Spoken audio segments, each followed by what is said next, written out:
Welcome to the Blogger Genius Podcast, brought to you by MiloTree. Here's your host, Jillian Leslie. Hello, everyone. Welcome back to the show. It is me, Jillian Leslie, founder of MiloTree, founder of Catch My Party, host of this podcast, business coach, and really business translator. I take what is working in online business today and break it down so that you can take these strategies into your own blog or business. This is a solo episode. It's my last recorded episode of the year, and what a year it has been. I am hoping that 2021 comes quickly. I wanted this podcast episode to really be about empowerment.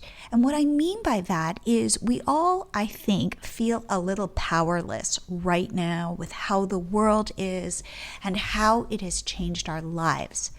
So what I wanted to do was talk about ways we can gain power to build our businesses in 2021, where we can hit the ground running. And I want to give you some things to think about, some things to noodle on, maybe make a list of these. A lot of them are about mindset or seeing the world through a different prism. But the goal of this episode is to get you jazzed up for next year. I have good feelings about what is to come, and I do believe a lot of our businesses are going to change and bounce back, and I want you to be prepared. So these are my 9 tips. They include mindset, tactics, action steps. So let's get started. The first tip I want to share is the idea that in order to grow a business on the internet, I think that one successful strategy is to believe in abundance. There are 2 views of the world. One is abundant and one is through the lens of scarcity. And it's funny because you can look around the world and you can see scarcity in your life and you can see abundance in your life. And I recommend you focus on the places where there is abundance. And you focus on how you can take that into your business. So an example was I was doing a coaching call with a woman who wrote an ebook to help people build businesses in a certain niche. And she's monetizing this ebook. And I said to her, you need to share some of this information with your audience so that they understand and see you as an expert and they want to buy your book. And her response was, yeah, but I don't want to give away what is in my book. And I said, believe in abundance. Give some of it away. Let people know that you are this expert. Maybe even, and by the end of the call, she said, maybe I should give the book away for free. Because as we started talking, what she realized is that maybe there's a bigger opportunity for her. Maybe she could do coaching or consulting on helping women build these businesses. Maybe she could put together a course. Maybe she could put together a membership group. And maybe that ebook is a way to give to her audience so that they trust her and they know her and they like her. And it was so interesting, the shift that happened by putting on the glasses of abundance versus the glasses of scarcity. And to kind of go along with this, I personally believe in karma. I believe that the more I give, the more I receive. Now, it's not a give to get, meaning I'm not giving so that I receive, but I do believe the more I give, the more comes back to me. And I don't know in what way. And it's typically not directly, well, I'm going to give $100 and all of a sudden $200 is going to fly through my window. But it is, again, a way to think about our businesses with a little bit more space, like a little bit more trust. So if you can offer somebody encouragement, for example, do it. Because putting that good into the world, I promise, will come back to you in some form. And what this also then ties to is my second piece of advice, which is to really be of service to your audience. Understand their needs and the problems that they are struggling with. Really, I think being an entrepreneur is all about empathy. Can I empathize with you? Can I put myself in your shoes? Can I feel what you're feeling? And then hopefully help you with my products, with my services, with my content. So what I love about this idea of being of service is at least for me, it gets me out of my own way. It's not the Jill show. It's not me bragging about my life or sharing with you all of that. It's how, if I do share about my life, how can that help you? It's funny. I'm an introvert. And I like, though, to speak at conferences because, weirdly, I love to teach. So right before I speak, let's say in front of a couple hundred people, I always get nervous. And then I have to, because I think to myself, what if they don't like my outfit? Or what if I stumble over my words? But then I do this mindset shift where I say, I want to provide value. I want to be of service. I want to help these people. And weirdly, when I shift into that mindset, it's amazing. I can come to life and I can be outgoing because it's no longer about me. So I think it's very freeing to focus on your audience. And I think it enables you to really kind of like roll up your sleeves and get close to the people that you want to serve. And remember, it's all about what's in it for them, not what's in it for me. So be thinking about that. And this ties into my third recommendation, which is to build relationships in 2021. And again, this ties into this idea of karma, being of service. I don't know what will come of these relationships. I do know the more relationships you build, the faster your business will grow. And I'll give you some reasons. One, I do recommend you build relationships with other people in your niche. So your quote unquote competitors. And remember, my belief, the internet is a very big place, so there is room for all of us. Reach out to people you admire. Tell them you admire them. See if you can befriend them, because I bet they know things about their business that they could share with you, and you know things about your business that you could share with them, and you could help each other. Just even, for example, me introducing my audience to you, and you introducing your audience to me. Because chances are we don't have the exact same audience. And there are people in your audience who don't know me, never heard of me, and vice versa.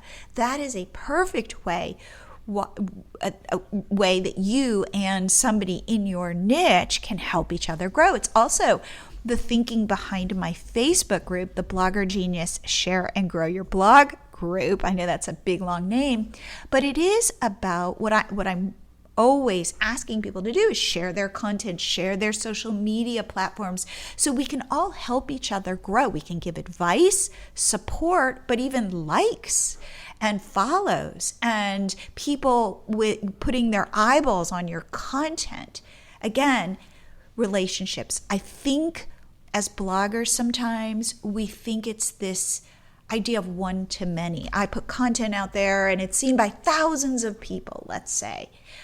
But I believe business building in 2021 is going to be much more one-on-one. Another reason why I recommend building relationships is I want you to build relationships with your audience members, with your customers, with your clients.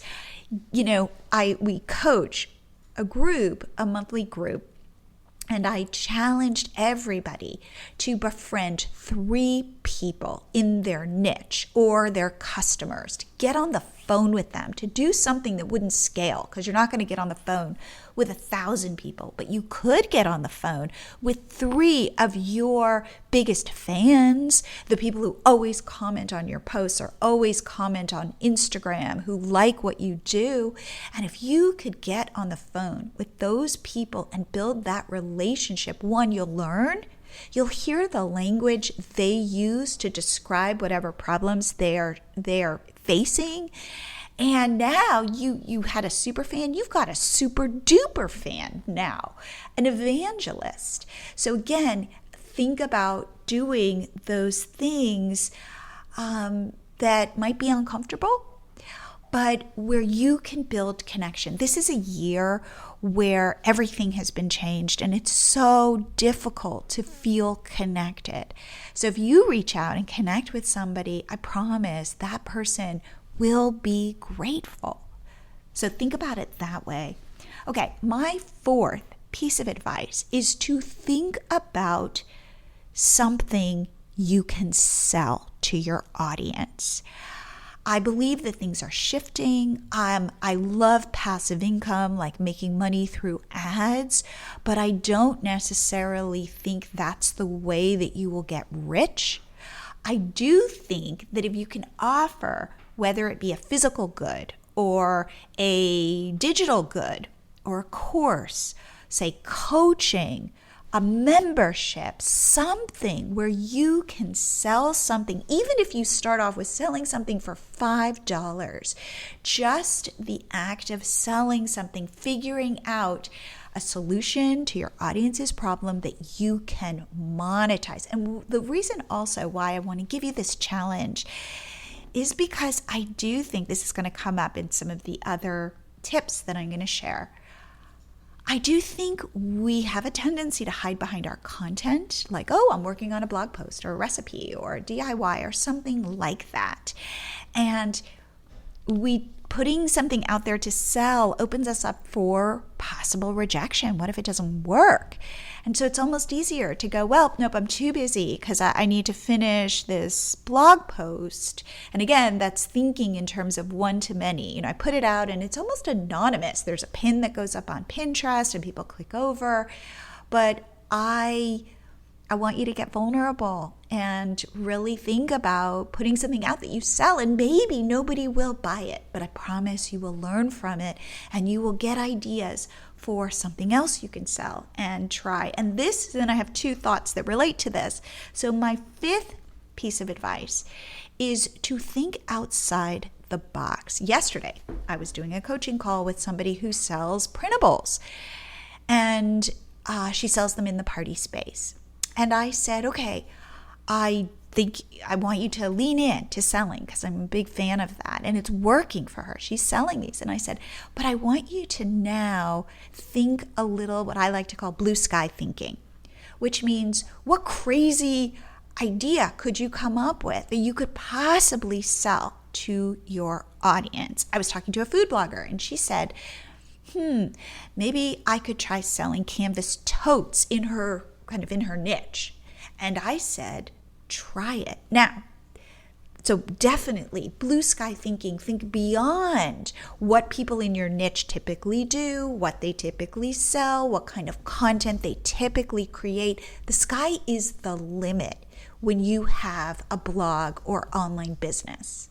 However, this is going to lead me to my 6th piece of advice.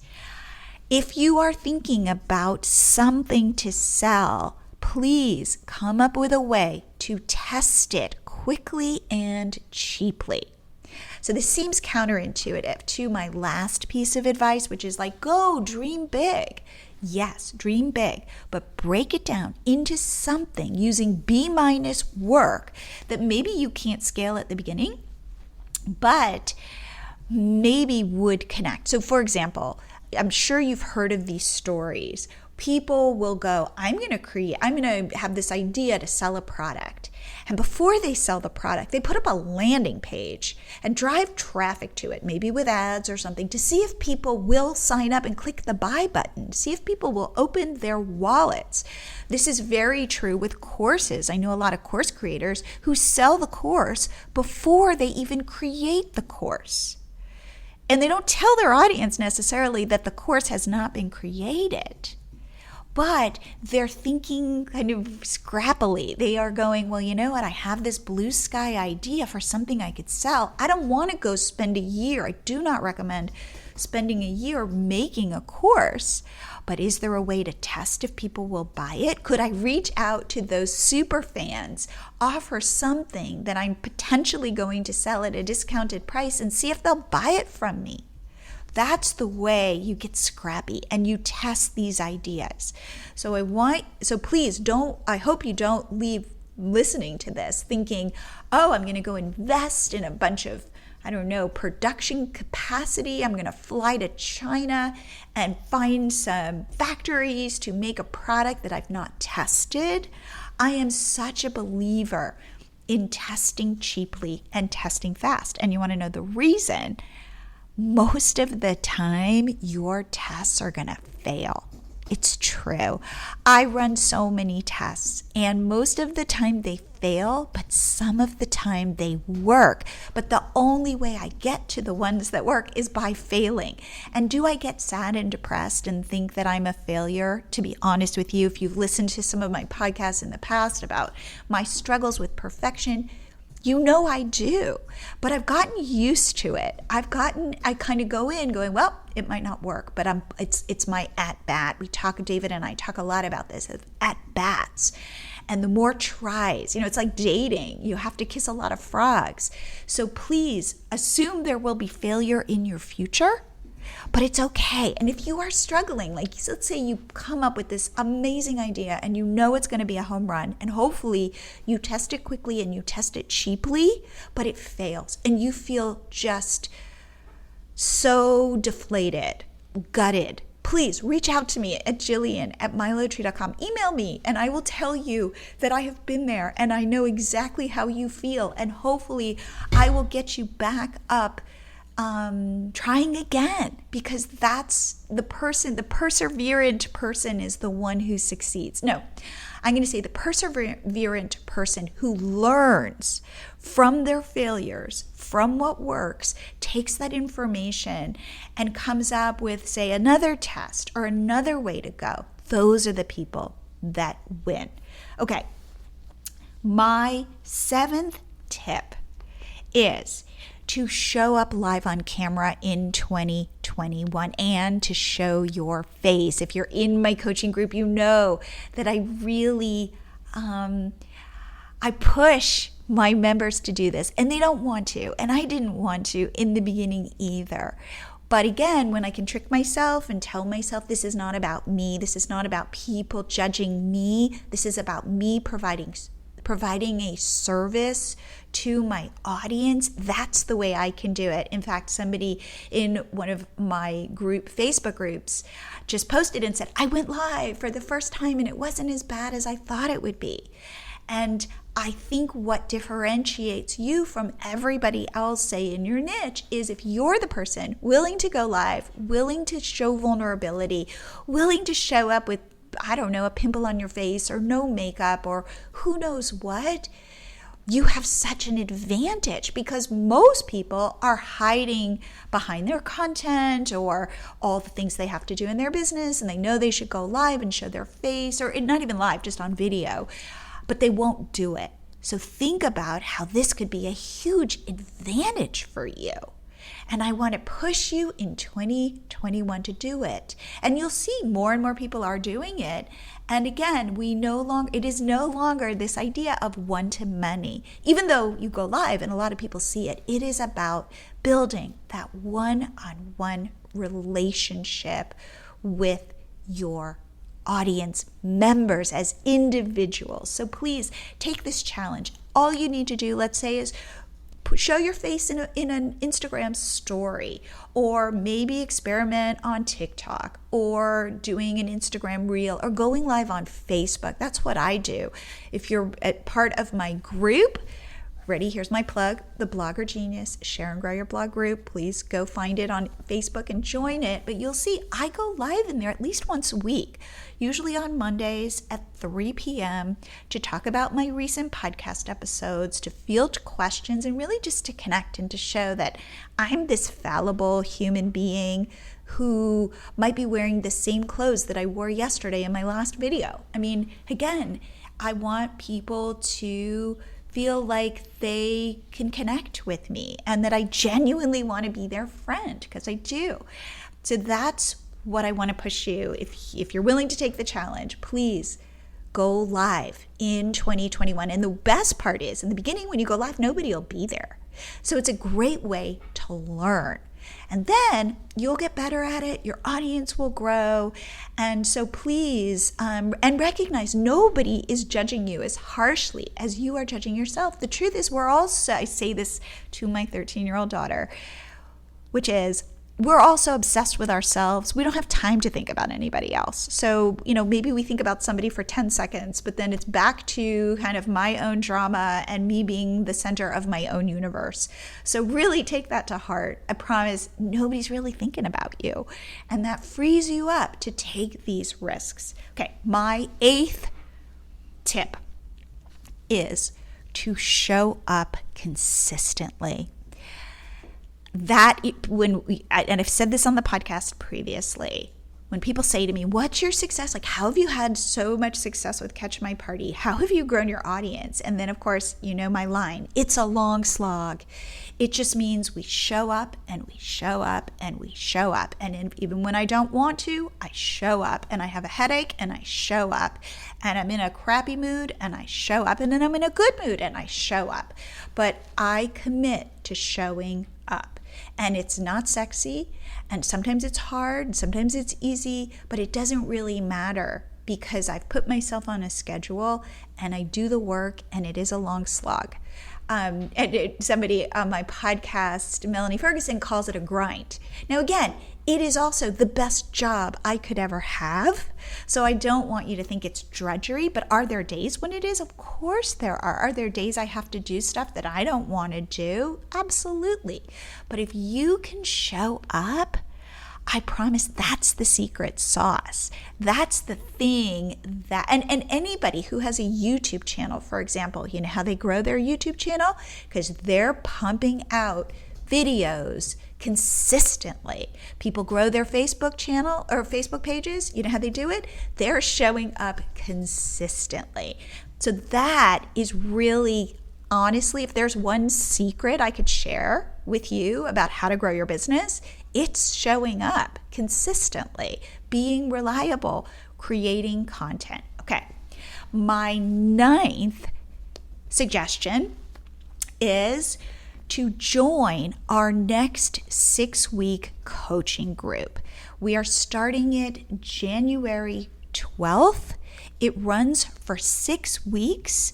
We meet twice a week in person live. David and I show up, and what you get to do is grow your business in real time. So I'll tell you a little bit about it. And if you go to our page where we have information, you can read a bunch of testimonials. And I have to say that the people who have joined it have loved it, and they're still with us, because then they join our monthly membership group, and we still have relationships with all these people. So David and I roll up our sleeves, and we get to know you, and we get to know your business. And then we show up on Tuesdays and Fridays live on Zoom. And we do a teaching session on Tuesdays and a Q&A session on Fridays, and everything is recorded and everything lives in our private Facebook group. And we are available for questions all the time in our Facebook group. And it becomes this really close community of kind, generous, like-minded entrepreneurs and bloggers growing their businesses. It is for beginning bloggers. It is for advanced bloggers because, again, we're tailoring it to you and to what your needs are. But we go through the entire process of building your business from what your niche is, and we'll tell you if we think you need to niche down even further, or how to really think about serving your audience. And not only do you get marketing and business stuff from us, but also David is a tech guru and you get all of this technical support. So any technical question that you have, David is there. He's available to help. So it's this nice kind of yin and yang thing. But I really encourage you, if 2021 is your year, please join. But here's the best part. Get on a call with me. So to learn more about the group, head to MiloTree.com/group. Super easy. 6 weeks, we show up. And by the way, if you miss a session and you can't be there, you can always watch the recording and reach out to us with any questions. But it's starting on the 12th. But if you want to get on a call with me, schedule a time. So I have a calendar up and you can find that at MiloTree.com/meet. And you and I can get on a call, whether it be on the phone or on Zoom, and talk about your business. And I will tell you what I think we can do for you and how we can help you grow your business. And I would, again, here we go. I'm taking my own advice. I want to connect. I want to meet you. I want to hear what your dreams are, what your goals are, and what you're struggling with. So again, head to MiloTree.com/meet and sign up for a 30-minute session with me. And really, if you want to take your business to the next level, and by the way, what we talk about is this is a business. So every decision you are making is not just to grow your brand, it's to grow your income. That's what we care about. We want you to grow a viable business so that you can live the life you want. If this sounds good, please, again, MiloTree.com/meet to sign up for a time. If you want to learn more about what we offer, MiloTree.com/group. Really easy. And I want to just leave you with some positive thoughts. I do believe 2021 is going to be a much better year than 2020. How could it not? But I do believe that a lot of healing is going to take place, that people are going to re-engage in 2021. I think it is a great time to start your online business. I think work is going to look very different next year. So I want to wish you a lot of health and a lot of happiness over the holidays. And if you want to reach out, please, Jillian@MiloTree.com. I would love to hear from you. So happy holidays. For the next 2 weeks, I'm going to replay 2 of my favorite episodes from this year, so don't miss those. And then I'll be back in 2021 with new episodes that I've already recorded that are terrific. In the meantime, to stay in touch, please join my Facebook group because I will still be very active there. It is called the Blogger Genius Share and Grow Your Blog Facebook group. If you go to Facebook, search for Blogger Genius, you will find the group. Please join it. I'd love to hang out with you over the holidays, and I will see you here again in 2021.